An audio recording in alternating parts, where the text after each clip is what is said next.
Hello guys, ചൂടുവെള്ളത്തിൽ വീണ സ്രാവന്തി മുരിങ്ങയിലും നമ്മുടെ സവാളയും വെളുത്തുള്ളി ഇഞ്ചിയൊക്കെ അരിഞ്ഞ് വെച്ചേക്കുന്നതാണ്. തേങ്ങ നമുക്ക് തോരൻ റെഡിയാക്കാൻ, അരപ്പ് റെഡിയാക്കാൻ വേണ്ടി തേങ്ങ വെച്ച് മഞ്ഞൾപ്പൊടിയും വെച്ച് വെളുത്തുള്ളിയും നമ്മുടെ ചുമന്നമുളകില്ല കേട്ടോ, പച്ചമുളകും അതേ കണക്കിന് നമ്മുടെ ജീരകപ്പൊടിയും നമ്മുടെ കുരുമുളക് പൊടിയും ഇടയ്ക്ക് വരുന്നുണ്ട് കേട്ടോ ഗൈസ്, നിങ്ങൾ തിരുത്തിയേക്കണേ. അപ്പോൾ അതെല്ലാം കൂടി എടുത്ത് ഞങ്ങൾ അരച്ച് നല്ല പരുവാക്കി വെച്ചിട്ട് നമ്മുടെ വെളിച്ചെണ്ണയിൽ കടുക് പൊട്ടിച്ച് സവാളയും പച്ചമുളകും ഇഞ്ചിയെല്ലാം ഇട്ടു തൊലി കളഞ്ഞ് റെഡിയാക്കി വെച്ചേക്കുന്ന സ്രാവിനെടുത്ത് കണ്ടമുടൻ ഡിങ്കിടും ഇട്ട് നല്ല റോസ്റ്റായിട്ട് എടുക്കുക കേട്ടോ. ഒരു രക്ഷയില്ലാത്ത സാധനമാണ്.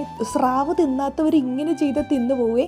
അതുപോലെ നമ്മുടെ മുരിങ്ങയ്ക്ക് അങ്ങോട്ട് ഇട്ട് നല്ല ചിക്കി വറുത്ത് കഴിഞ്ഞപ്പോൾ ഇത്തിരി മഞ്ഞൾപ്പൊടിയും പിന്നെ നമ്മുടെ നേരത്തെ റെഡിയാക്കി വെച്ചേക്കുന്ന അരപ്പും ഇച്ചിരി ഉപ്പ് കുറവുണ്ടെങ്കിൽ ഉപ്പ് നോക്കി അങ്ങോട്ട് ഇങ്ങനെ കിണ്ടുക.